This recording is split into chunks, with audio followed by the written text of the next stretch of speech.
Amreli PGVCL દ્વારા સઘન checking હાથ ધરવામાં આવ્યું હતું। પોલીસને સાથે રાખીને સઘન ચેકિંગ હાથ ધરવામાં આવ્યું છે। અમરેલી શહેરમાં વીજ કંપની પશ્ચિમ ગુજરાત વીજ કંપની લિમિટેડ દ્વારા કાયદો અને વ્યવસ્થાની સ્થિતિ જળવાઈ રહે તે માટે પોલીસ પ્રશાસનને સાથે રાખીને જુદા જુદા વિસ્તારોમાં સામૂહિક વીજ ચેકિંગ હાથ ધરવામાં આવ્યું હતું। વીજ ચોરી અટકાવવા અને નિયમિત વીજ જોડાણોની ચકાસણી કરવાના ભાગરૂપે આ સત્તાવાર કાર્યવાહી કરવામાં આવી। શહેરના ચોરાપા, ડુબાણિયા, સાતમી બારી અને દેરાસર સહિતના રહેણાંક તેમજ સંવેદનશીલ વિસ્તારોમાં પીજીવીસીએલના ઉચ્ચ અધિકારીઓ અને ટેકનિકલ સ્ટાફની જુદી જુદી ટીમો દ્વારા વહેલી સવારથી જ ચેકિંગ હાથ ધરવામાં આવ્યું હતું। ભૂતકાળના અનુભવો અને સુરક્ષાને ધ્યાનમાં રાખીને કોઈ અનિચ્છનીય બનાવ ન બને તે માટે સ્થાનિક પોલીસ અને મહિલા પોલીસ કર્મીઓની ચુસ્ત બંદોબસ્ત સાથે રાખવામાં આવ્યા હતા। ચેકિંગ દરમિયાન પીજીવીસીએલના કર્મચારીઓ દ્વારા સોસાયટીઓ અને શેરીઓમાં આવેલા વીજ મીટરોનું લાઈવ ડેમોન્સ્ટ્રેશન તેમજ બારીકાઈથી ટેકનિકલ નિરીક્ષણ કરવામાં આવ્યું હતું। શંકાસ્પદ કનેક્શનો, ડાયરેક્ટ લાઇન કે મીટરમાં છેડછાડ થઈ કે છે કે નહીં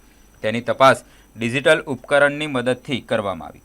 આ કામગીરી દરમિયાન સ્થાનિક રહીશો ઉપસ્થિત રહ્યા હતા। સમગ્ર પ્રક્રિયા શાંતિપૂર્ણ માહોલમાં સંપન્ન થઈ હતી। વીજ કંપનીના સત્તાવાર સૂત્રોના જણાવ્યા અનુસાર આ એક રૂટીન પ્રક્રિયાનો ભાગ છે જેનો મુખ્ય ઉદ્દેશ પ્રામાણિક ગ્રાહકોના હિતોનું રક્ષણ કરવાનો અને વીજ લોસ ઘટાડવાનો છે। ચેકિંગ દરમિયાન મળેલી ક્ષતિઓ બદલ નિયમ અનુસાર આગળની કાર્યવાહી હાથ ધરવામાં આવશે।